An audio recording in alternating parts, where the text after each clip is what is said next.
अपने पसंदीदा शो के फुल एपिसोड देखने के लिए अभी डाउनलोड करें दंगल प्ले ऐप।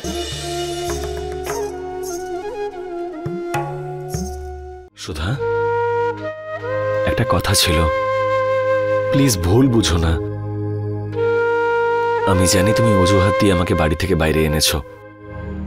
আজকে সকালে যা কিছু হয়েছে আমি সব জানি সেই ব্যাপারে। I know my mom very well. বুঝতে পেরেছি সবাই ভীষণ কষ্ট পেয়েছে।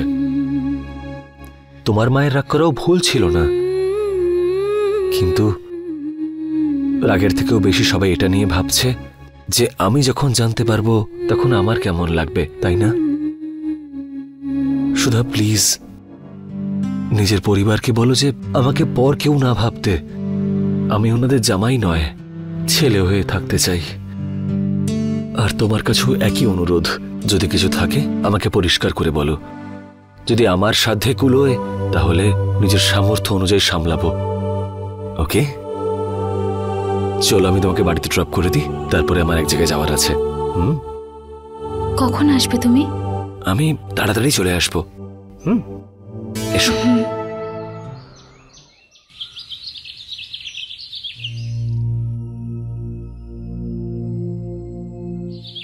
বড়বাবু, এটা উদয়বাবু দিয়েছেন। উদয় দিয়েছে?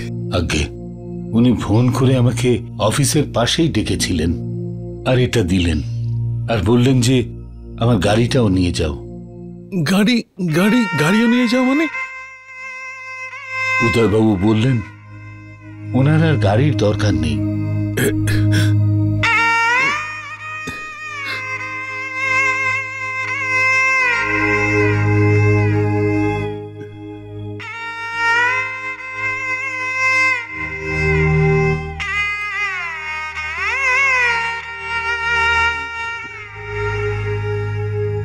পঙ্কজ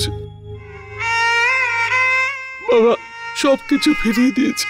এসব কি করলো বুঝতে পারছি না। উদয় কি করছে?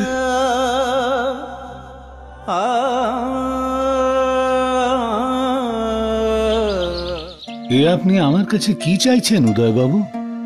কেন আমাকে লজ্জা দিচ্ছেন? আমি এমন কি বলেছি মিস্টার চৌধুরী যে আপনি উদয়পুরের সবচাইতে বড় ব্যবসায়ী পরিবারের ছেলে। দেখুন, আপনার যদি কিছু দরকার হয় তো আমাকে বলুন, আমি করে দেব। কিন্তু যেটা আপনি বলছেন না, ওটা আমি করতে পারবো না। আমাকে ক্ষমা করবেন, আমি ওটা পারবো না।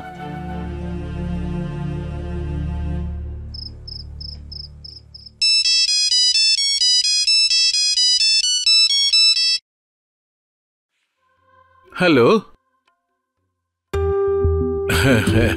আচ্ছা চৌধুরী বাবু বলুন, অনেকদিন বাদে ফোন করলেন। সকাল থেকে আমি একটা দুশ্চিন্তায় ছিলাম মহেন্দ্রবাবু, যে আপনাকে একবার ফোন করব কি করব না। কেন চৌধুরী বাবু, এমন কি ঘটনা ঘটলো? এখন আপনার ভাইপো উদয়বাবু, যে নিজে অত বড় একটা বিজনেস চালায়, আমার কাছে এসেছিলেন চাকরি চাইতে। কিন্তু আপনাদের কাছে এরকম সাহস কোথায় আমার, যে আমি আপনার ভাইপো উদয়বাবুকে চাকরি দিতে পারি? সেই জন্য আমি আমার কর্তব্য মনে করেছি যে কথাটা আপনাদের একবার জানিয়ে দিই। হ্যাঁ, আপনি খুব ভালো করেছেন আমাদের বলে। Thank you very much. Uday Chowdhury and অ্যাসোসিয়েটসে চাকরি খুঁজতে গেছিল। চাকরি খুঁজতে?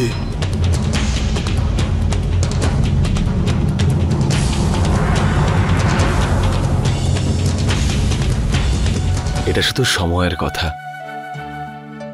কাল অবধি এই নামটাই আমার সব সমস্যার সমাধান করত, কিন্তু আজকে এই পরিচয়টাই আমার পথের সবথেকে বড় কাঁটা। এই শহরে কেউ আমাকে চাকরি দেবে না সন্দীপ, কারণ আমি বশিষ্ঠ পরিবারের ছেলে। নিজের এই নামটা যে এত বড় বোঝার কারণ হবে সেটা কোনোদিনও ভাবতে পারিনি।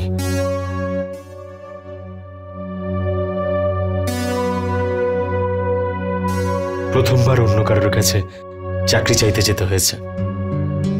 সেই জন্য তোমার খারাপ লাগছে না? এটা কিন্তু সবার সাথেই হয়। হয়তো তোমার একটু বেশি কষ্ট হয়েছে,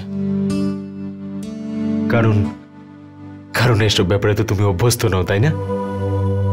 আজকে বুঝতে পারলাম এই নামটার জন্যই সবকিছু কতটা সহজ ছিল। কিন্তু কোনো ব্যাপার নয়, এবার কোনো বিজনেস পরিবারের ছেলে হয়ে নয়, বরং এক সাধারণ মানুষ হয়ে নতুন ভাবে জীবনটা শুরু করতে চাই, যেটা এই শহরে সম্ভব নয়। আমায় এমন কোনো জায়গায় যেতে হবে যেখানে আমার পরিচয় কেউ জানবে না।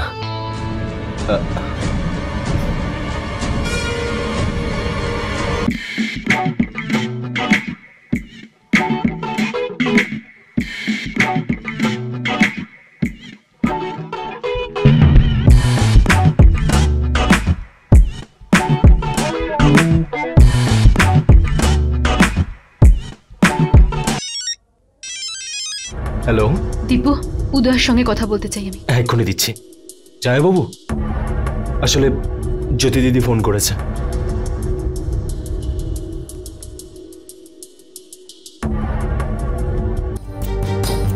হ্যাঁ বৌদি। উদয়, কি করছোটা কি তুমি? নিজের জন্য নিজের আপনজনদের তুমি এতটা ঘৃণা করা শুরু করেছো, কারোর ফিলিংস এর পরোয়াই করছো না। বাড়ি ছেড়ে দিয়েছো, তাতে কি হয়েছে? সবার সঙ্গে সম্পর্কটাও ভাঙবে নাকি? উদয়, তুমি কিছু বুঝতে পারছো? তোমার প্রতিটা পদক্ষেপে বাড়ির প্রত্যেকে কতটা কষ্ট পাচ্ছে। গাড়ি ফিরিয়ে দিয়েছো, ফোন ফিরিয়ে দিয়েছো, ক্রেডিট কার্ডও ফিরিয়ে দিয়েছো, আর এখন চাকরির জন্য এদিক ওদিক ঘুরে বেড়াচ্ছ। কাজ তো খুঁজতেই হবে বৌদি। তুমি জানো আমি সেই বাড়িতে থাকতে পারবো না যেখানে আমার স্ত্রীর কোনো সম্মান নেই। আর সুধার অবস্থাটাও তুমি জানো বৌদি। এবার যখন বাড়ি ছেড়েছি, চাকরি তো করতেই হবে। প্লিজ উদয়, এরকম কোনো কাজ করো না যাতে তুমি তোমার পরিবারের থেকে এতটা দূরে চলে যাও যেখান থেকে ফিরে আসা মুশকিল হয়ে যায়, সব পথ বন্ধ হয়ে যায়। উদয়, তুমি তুমি শুনতে পাচ্ছ? বৌদি, আমি জানি তুমি আমার শুভাকাঙ্ক্ষী, তুমি সব সময় মঙ্গল চাইবে, আমি তোমার কথা মনে রাখবো। কিন্তু আমার ভাবনা, আমার অ্যাটিটিউডের মধ্যে ওই পরিবারের জন্য কোনো পরিবর্তন আসবে না যতদিন না ওরা পাল্টাচ্ছে। ওই পরিবার, ওই বাড়ি, এসব কি বলছোটা কি তুমি? এই বাড়িটা তোমার নিজের বাড়ি, তোমার আপনজনরা থাকে এখানে। শুধু তুমি সেটা মনে করো বৌদি, ওরা নয়। উদয়, তুমি আবার। সরি, আমি এই মুহূর্তে এই বিষয়ে আর কোনো কথা বলতে চাই না। উদয়, তুমি ওই পঙ্কজ। বেশ জ্যোতি, আমি সব শুনেছি। যদি তোমার কথার মধ্যে লুকিয়ে থাকা সত্যতা, তোমার সিনসিয়ারিটি, এই বাড়ির প্রতি তোমার কর্তব্য, তোমার চিন্তা, সবকিছু, আমার এটাই খারাপ লাগছে যে আমি তোমায় বিশ্বাস কেন করিনি। আই এম সরি জ্যোতি, তোমার সঙ্গে খারাপ ব্যবহার করেছি, তাই না? সবার মতো আমিও তোমাকেই খারাপ ভেবেছি। প্লিজ জ্যোতি, তুমি কি আমায় ক্ষমা করে দেবে? প্লিজ পঙ্কজ, এভাবে বলো না তুমি। চোখে আমি দেখতে পাই না, কিন্তু আমি তোমাকে মনের চোখ দিয়েও দেখতে পাইনি। আমি ভুলে গেছিলাম যে আমার জ্যোতি চাইলেও কাউকে কষ্ট দিতে পারে না, আমার বিশ্বাসও কোনোদিন ভাঙতে পারে না। I am really very sorry, please আমায় ক্ষমা করে দাও। প্লিজ পঙ্কজ, এরকম বলো না তুমি, ক্ষমা চেও না তুমি আমার কাছে। আমি তোমার বিশ্বাসটা ফিরে পেয়েছি, এটাই অনেক আমার কাছে।